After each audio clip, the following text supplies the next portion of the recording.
Hermanos, vamos a iniciar con el tema del día de hoy que refiere a un título muy particular. Le puse Dios multiplica. Y vamos a ver cómo es que verdaderamente Dios multiplica lo que pone en nuestras manos y lo que nosotros también ponemos en las manos de Dios con esa fe que nos debe caracterizar como verdaderos hijos de Dios. ¿Ven? Quiero hacerles una anécdota que se ha contado por muchos años a lo largo de los tiempos, en donde una pequeña niña el, de nombre Hattie Mae White era apenas de 6 años y vivía cerca de una iglesia cristiana allá en Estados Unidos. Fíjense que la escuela dominical siempre estaba llena de alumnos y el pastor que daba la clase un día estaba en esa condición y hizo la expresión de que un día tendrían edificios lo suficientemente grandes para que todo el mundo pudiera asistir. Y esta niña replicó y le dice, espero que así sea. Está tan lleno que me da miedo ir allá sola. El pastor solamente le respondió, pues cuando tengamos el dinero suficiente, ¿verdad? Construiremos una escuela tan grande que todos los niños cabrán en ella sin que tengan temor. 2 años después de ese comentario, esto está datado allá por el año de 1886, hermanos, Hattie Mae, la niña, falleció. Tenía escasos 8 años cuando ella muere. Y después del funeral, la madre de Hattie dio al pastor una pequeña bolsa que había encontrado bajo la almohada de la niña, en la cama de la niña. Y esta pequeña bolsa contenía 57 centavos que la niña había ahorrado durante el tiempo que Dios le permitió vivir después de ese comentario que le hizo al pastor, de que quería que hubiera un salón o una escuela tan grande donde no tuviera ella temor de asistir. Junto con esos 57 centavos, hermanos, había una nota manuscrita por esta niña que decía, para ayudar a ampliar el edificio, para que más niños puedan asistir a la escuela dominical. ¿Se imaginan el shock que causó, la condición que causó en la vida no solo del pastor, sino de la comunidad de la iglesia? Este pastor cambió todo el dinero, esos 57 centavos, en peniques, unas pequeñas monedas, que les gusta mucho a la gente coleccionar, y los sacó a la venta, esos peniques. A cambio de esos 57 centavos que esta niña guardó, ahorró y entregó propiamente, recibió el pastor $250 y 54 de esos peniques fueron devueltos, esos 54 centavos fueron devueltos. O sea que hicieron una donación y regresaron lo que les habían dado a cambio. Pues después los $250 fueron a su vez cambiados y volvieron a sacar a la venta otra vez una cantidad de peniques. Y esto llegó al punto de que formaron una sociedad, un fideicomiso propiamente, que se llamó White Mate, o sea, el nombre de la niña. Y de esa manera, sus 57 centavos siguieron multiplicándose, hermanos. Nada menos que 26 años después, ya en el siglo XX, por allá de 1900 tantito, en una conferencia titulada La historia de los 57 centavos, por eso les digo que se ha venido hablando durante mucho tiempo de estos famosos 57 centavos, el pastor explicó los resultados de la donación de 57 centavos efectuados por esta niña. Imagínense que eso provocó que se generara un edificio en donde cupiera una membresía de más de 5,600 personas. Generó también un hospital donde miles de personas ya habían sido tratadas. 80,000 jóvenes estaban asistiendo a una universidad creada por los fondos que se generaron después de esos 57 centavos. Y 2,000 personas ya habían salido de esa iglesia a predicar el evangelio. Y todo esto sucedió, hermanos, porque Hattie Mae White invirtió sus 57 centavos correctamente. Los invirtió en el reino de los cielos.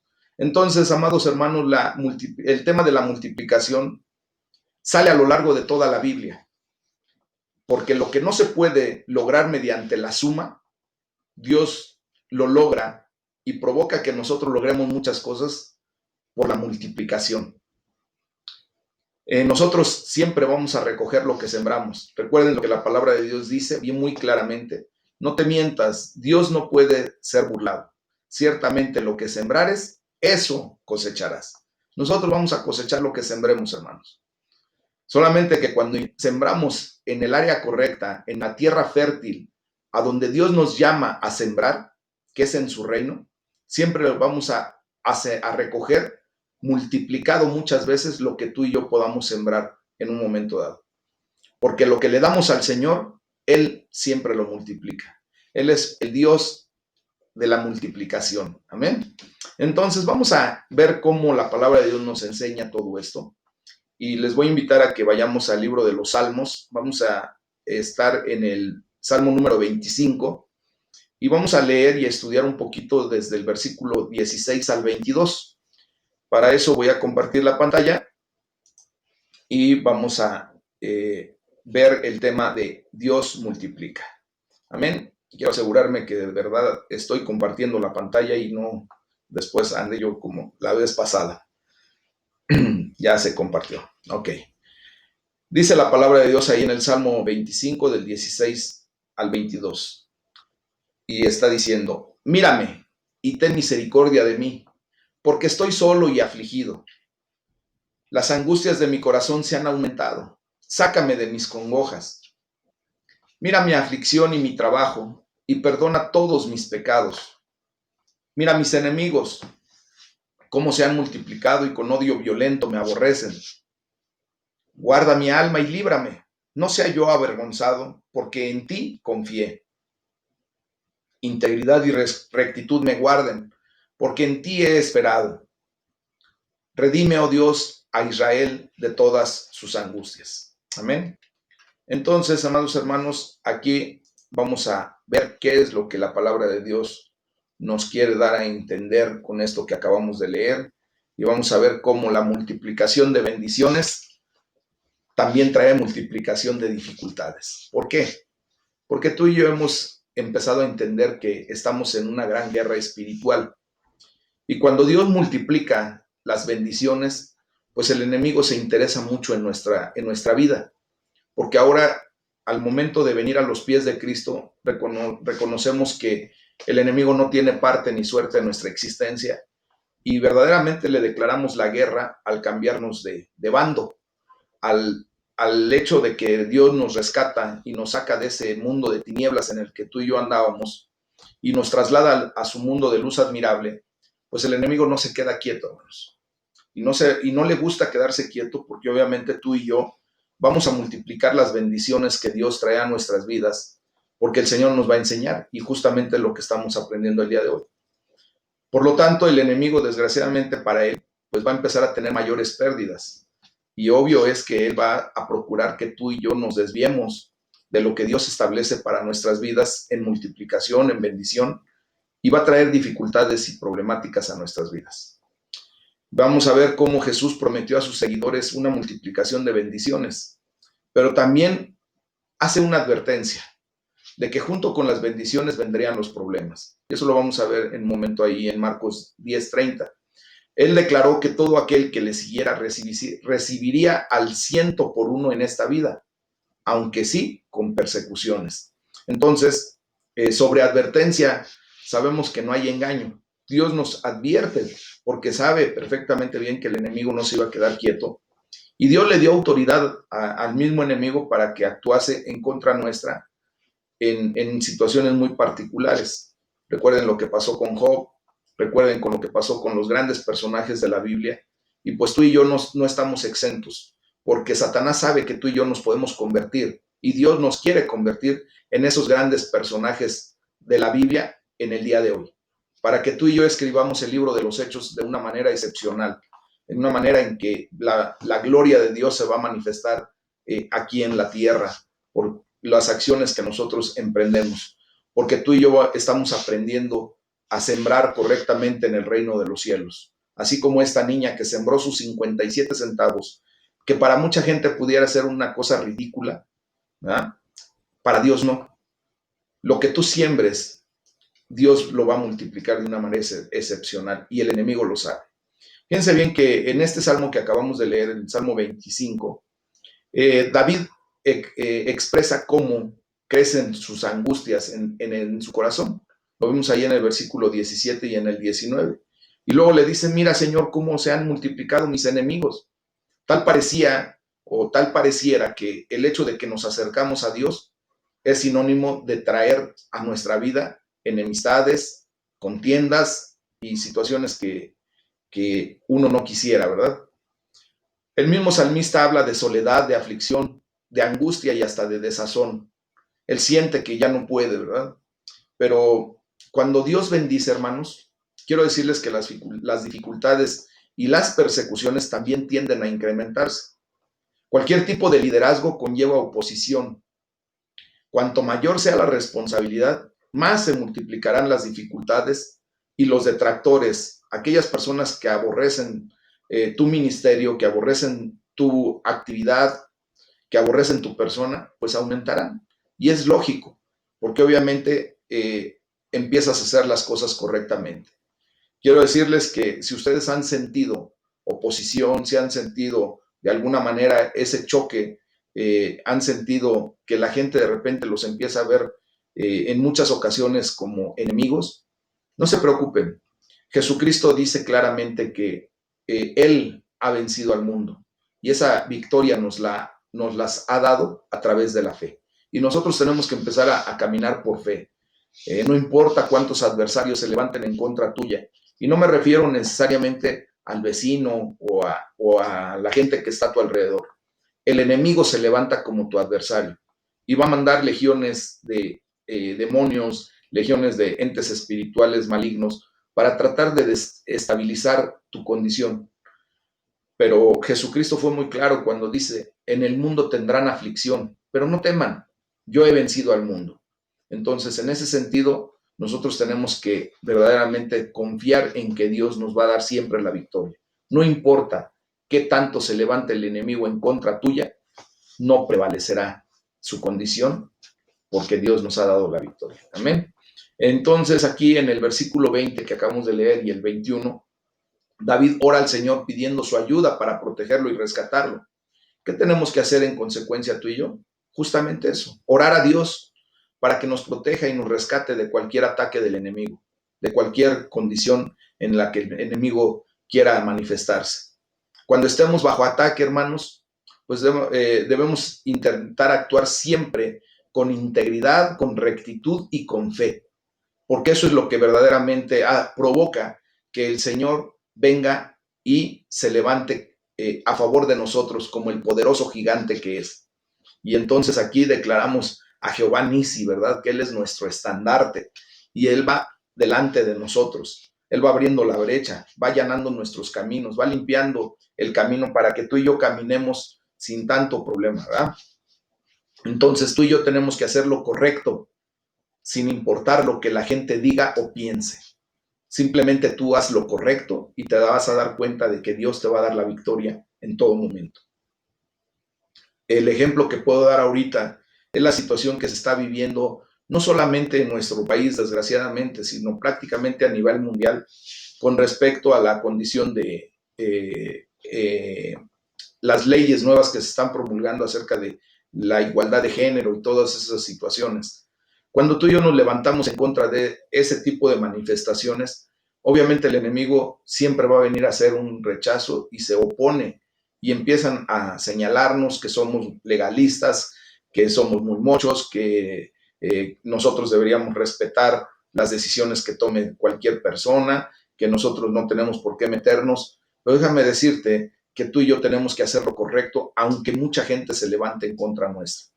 No importa lo que la gente diga o piense, tú y yo tenemos que declarar que Dios hizo a un hombre y a una mujer para que un día ese varón y esa mujer se unieran y no formaran más dos cuerpos, sino solo uno, y vinieran en el casamiento, ¿verdad?, a integrar una familia.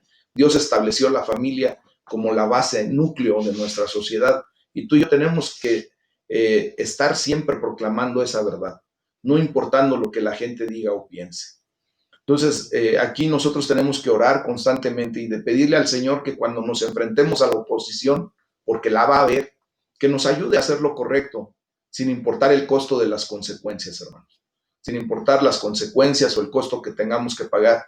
¿Se imaginan cuando nuestro Señor Jesucristo viene a la tierra, verdad? Se enfrenta a la oposición y Él hizo simplemente lo correcto en todo momento.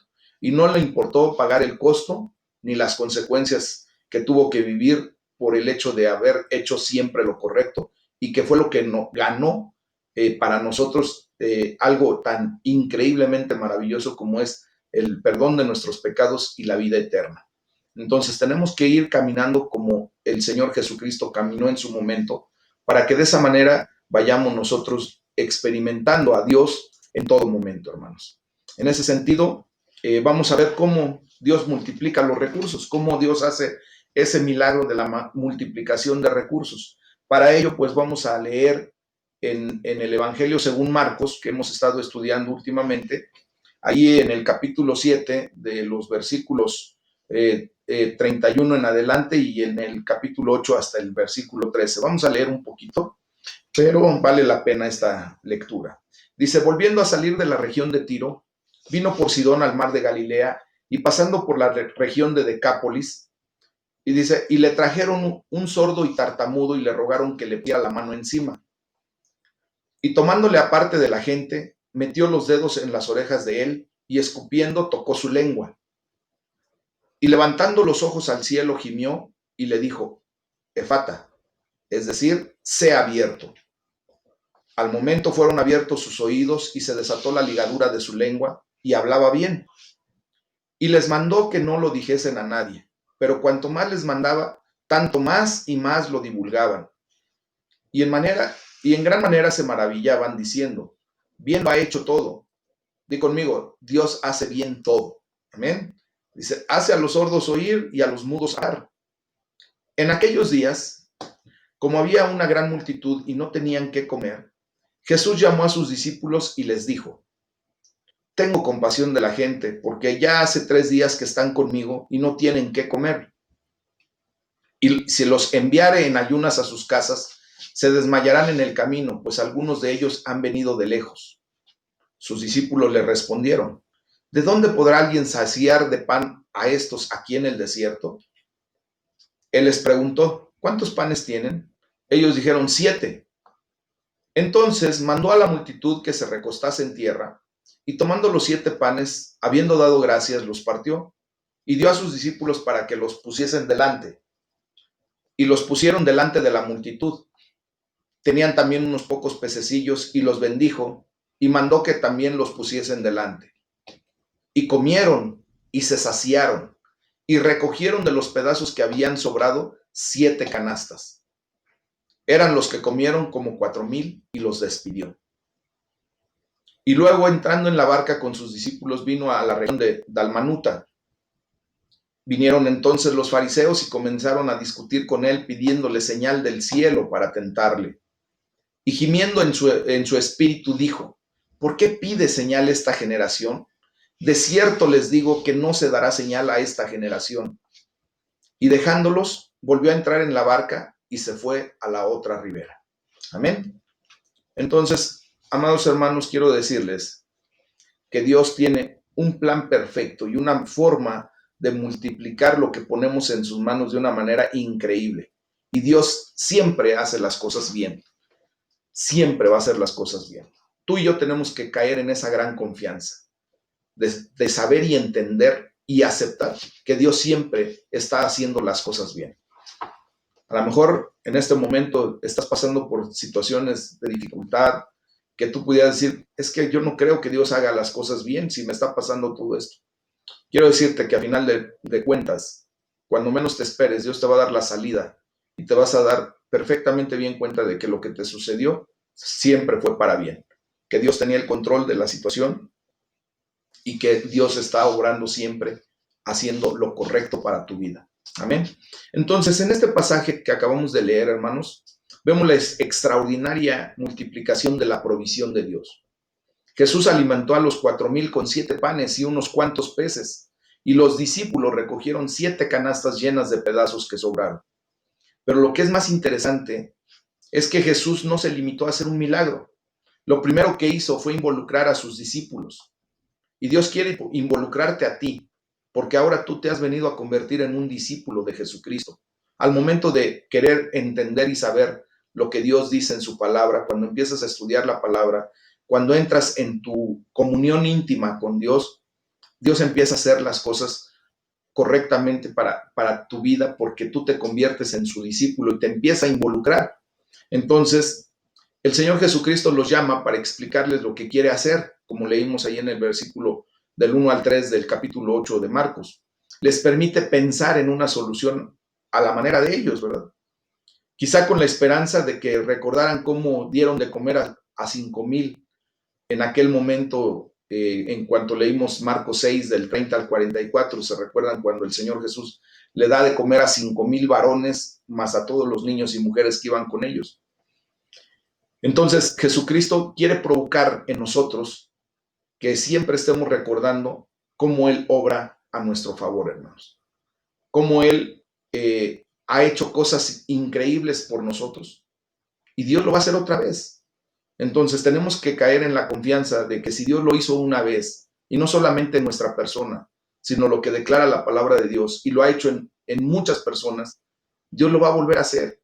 Y Dios va a tener esa disposición de multiplicar lo que Dios nos está poniendo en las manos como semilla, cuando la sembramos esa semilla correctamente. Luego fíjense que recaba su ayuda pidiéndoles la comida que tengan. Ahí en el versículo 5 de Marcos 8, le dice, ¿qué tienen? ¿Cuántos panes tienen? Y ellos le dicen, solamente 7. Pues entonces, solo entonces es que Jesús realiza el milagro, cuando tú y yo participamos, cuando los discípulos ofrecen algo, ¿verdad? Cualquiera que sea la cantidad, no importando que pudiera ser ridícula la cantidad, así como la historia de los 57 centavos de la niña, simplemente el Señor multiplica. Él multiplica la comida que ellos le habían dado.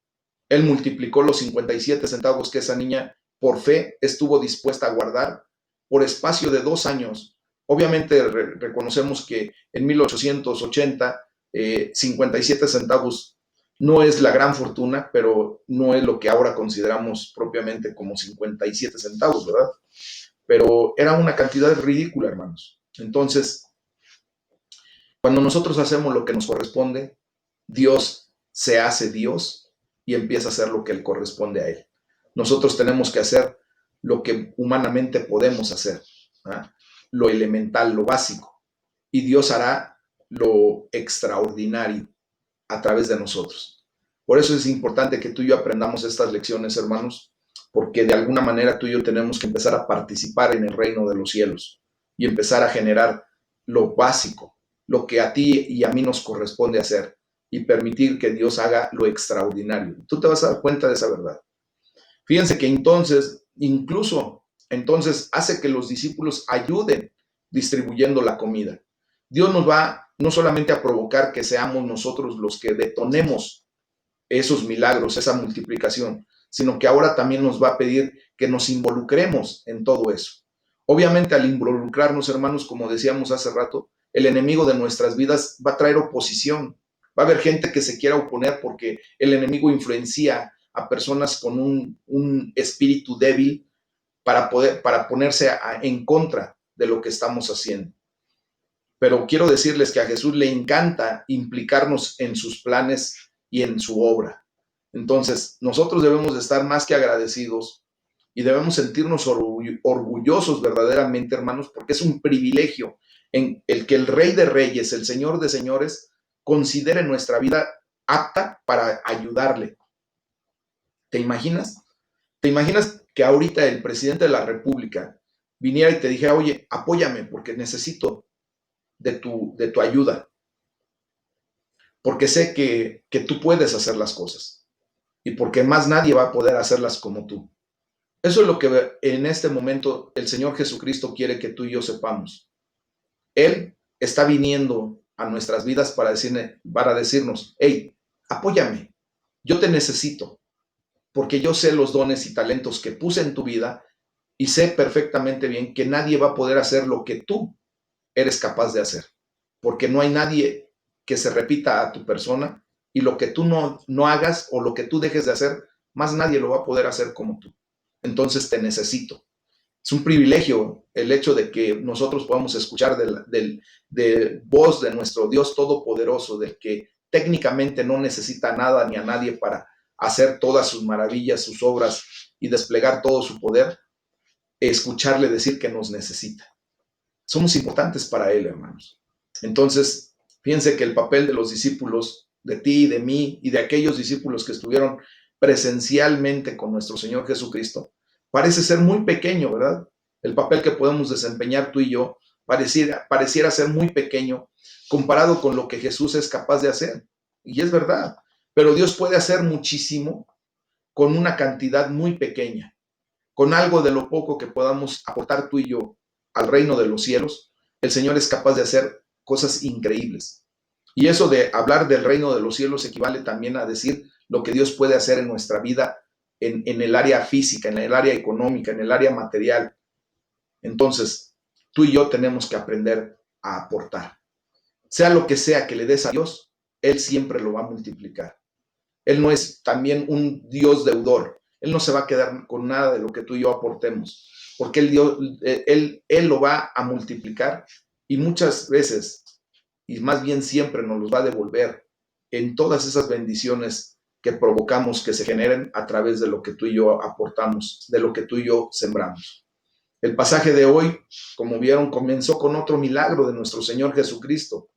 Sanó a un hombre que era sordo y tartamudo. Oró por él con un profundo suspiro, dice que gimió, tomó aire, ¿verdad? Y ese suspiro provocó que nuestro Señor Jesucristo trajera bendición a este hombre. Puede que aquella fuera el tipo de oración que Pablo describe como gemidos indecibles que emite el Espíritu Santo de Dios, ¿se acuerdan? Que no se pueden expresar con palabras, ahí en Romanos 8:26. Hace pocos días lo estudiamos en el devocional de la mañana. Y esto representa al Espíritu Santo batallando en oración a través de nosotros, hermanos. Jesús le dice al hombre, Efata, que significa ábrete, ¿verdad? Eso es lo que quiere decir. Y entonces fue cuando se abre su garganta y empieza a hablar.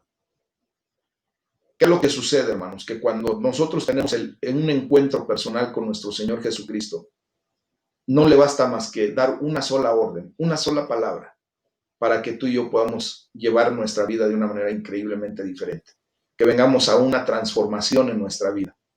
Sin duda, nuestro Señor Jesucristo, por ser consciente de la multiplicación de la oposición, siempre les decía que no se lo dijeran a nadie. ¿Se acuerdan que hemos estado leyendo eso? A mí muchas veces me causó curiosidad el hecho de que nuestro Señor Jesucristo le decía a la gente, ve a tu casa y no se lo cuentes a nadie. Y tal pareciera, ¿verdad?, que Él, pues obvio, conoce la condición del ser humano. Y nosotros somos muy contreras, aunque no nos apellidemos así. Tal parece que cuando nos dicen, no hagas esto, es lo que nos están diciendo que hagamos.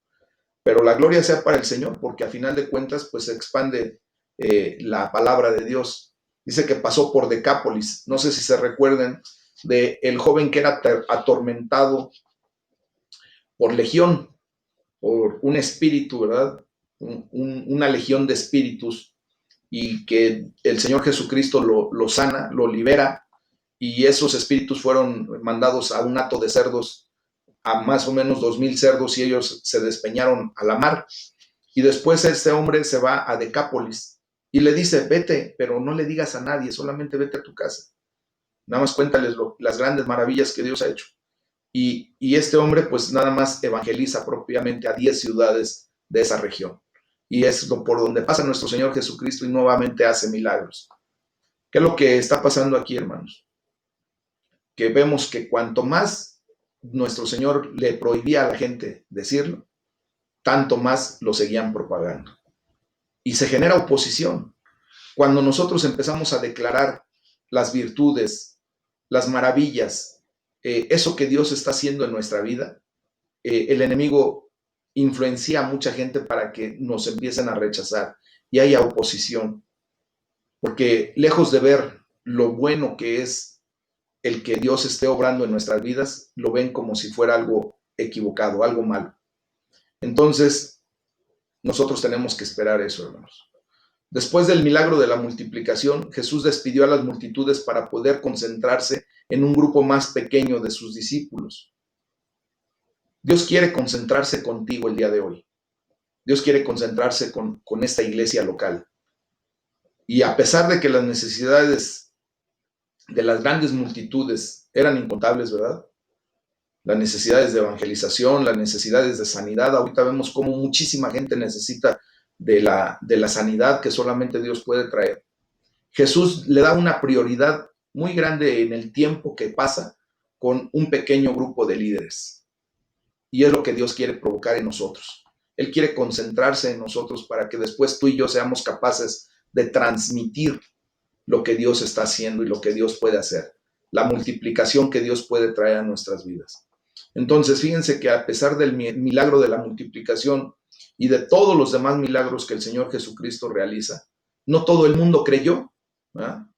Porque ahí en el versículo 11 nos enseña y dice que llegaron los fariseos y comenzaron a discutir con Jesús para ponerlo a prueba y le pidieron una señal del cielo.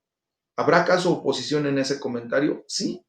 Imagínense, el Espíritu Santo inspira a Marcos para que escribiera justamente eso, para mostrarnos que el mismo Señor Jesucristo recibió oposición en el momento en que Él estaba haciendo grandes señales, grandes maravillas, grandes milagros. La gente empieza a querer una prueba externa y determinante de la autoridad con la que Jesús actúa.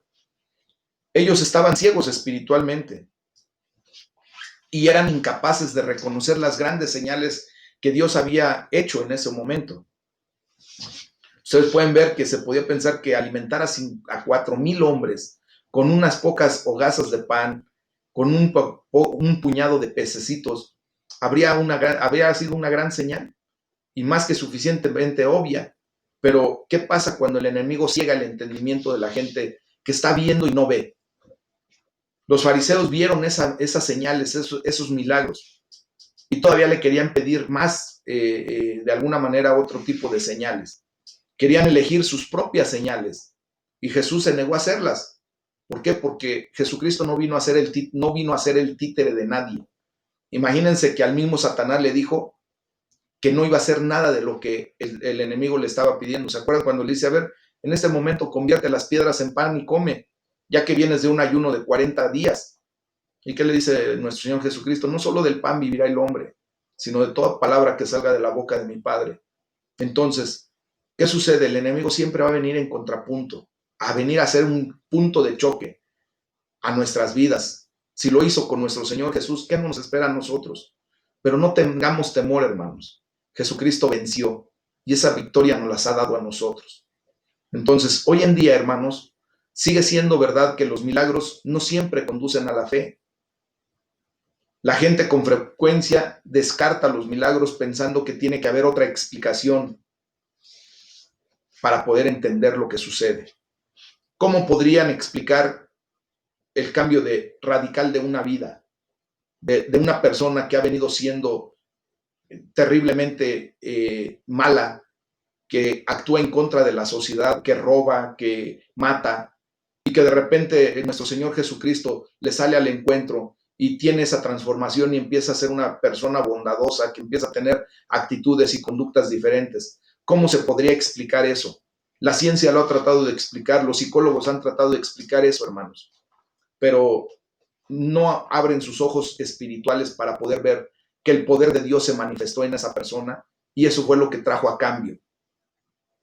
La razón humana siempre quiere dar explicaciones que no se pueden generar cuando es un milagro de Dios. Es un milagro de Dios, sobrepasa completamente el entendimiento humano. No podemos nosotros verdaderamente comprender al 100% lo que Dios hace cuando Dios quiere transformar la vida de alguien. Mucho menos va a comprender cuando Dios multiplica de una manera insólita, extraordinaria, de 7 panes y unos cuantos pececillos, poder alimentar a miles de personas. La gente no puede explicarse eso, la ciencia no lo puede explicar, solamente la fe lo puede comprender. no lo tiene que explicar, lo tiene que comprender. Y en ese sentido tú y yo, la gloria sea para el Señor porque nos ha abierto los ojos espirituales y ahora tú y yo comprendemos las grandes maravillas y las señales que Dios hace. Cómo Dios puede resucitar a un muerto, no lo podemos explicar, hermanos, pero sí podemos comprender que la fe mueve montañas. La fe provoca cosas increíbles. Entonces podemos darle gracias a Dios porque Él puede hacer muchísimo con una pequeña cantidad de lo que tú y yo aportemos o hagamos. Cuando tú y yo nada más nos ponemos en disposición y le decimos, Señor, heme aquí, soy uno solo, pero yo estoy dispuesto a hacer lo que tú me pidas. Yo estoy dispuesto a caminar en los caminos que tú me marques. Yo estoy dispuesto a llevar tu palabra a donde tú me lleves. Y saben que de ese uno, el Señor puede hacer miles. Ojalá y pudiéramos ver la condición de aquella persona que se atrevió a no solamente escuchar la voz de Dios, sino a actuar conforme a lo que Dios le había mandado, a predicarle a los grandes predicadores de estos tiempos, un Billy Graham o algún otro de esos personajes que a lo mejor tú ya has podido escuchar, un Claudio Freyson, gente que ha llevado el evangelio a miles de personas, a cientos de miles de personas, gente que hace eventos masivos y junta en una sola, en un estadio de fútbol, junta a cientos de miles de personas o miles de personas en un momento y hacen sus cruzadas y noches de gloria y todo eso. Pero se imaginan a la persona que le llevó el evangelio a uno de esos personajes. ¿Cuándo se pudo imaginar que por el hecho de haber llevado esa palabra a una sola persona, vendrían a los pies de Cristo miles de personas a través de la evangelización masiva? ¿Te imaginas el día que tú te presentes delante de Dios y que el Señor te muestre, porque a lo mejor ni lo vemos, te muestre a una sola persona que porque tú hiciste caso de lo que Dios te mandó a hacer, el Señor provocó que a través de ti esa persona se convirtiera y esa persona viniera a traer fruto de una manera increíble? Eso no lo podemos explicar humanamente, ni nuestra razón nos alcanzaría. Pero Dios es experto en la multiplicación, hermanos. Y por eso tenemos que darle gracias a Dios, porque Él va a multiplicar y seguirá multiplicando aquello que el Señor nos ha dado el día de hoy. Esa bendición que Dios ha traído a tu vida, el Señor la va a seguir multiplicando y la va a traer en todo tiempo. Solamente nos resta decirle, Señor, hoy te doy mi vida. Entrégale tu vida a Dios. Entrégale tu tiempo a Dios. Entrégale todo lo que tú tienes a Dios. Y tú te vas a dar cuenta de que Dios va a hacer maravillas, milagros a través de lo que tú le puedas dar. En el nombre de Jesús, entrégale tu enfermedad. Entrégale tus dolencias, entrégale tus pesares, entrégale todo aquello que de alguna o de otra manera viene a traer tristeza o contristación a tu corazón. Y tú te vas a dar cuenta de que Dios va a empezar a generar una cosa que tú ni yo vamos a poder explicar de alguna manera, pero sí lo vamos a comprender. Y vamos a abrir nuestros ojos espirituales y decirle, Señor, gracias. Gracias porque hasta este momento tú sigues multiplicando a mi vida. Amén. Vamos a, en este momento, hermanos, yo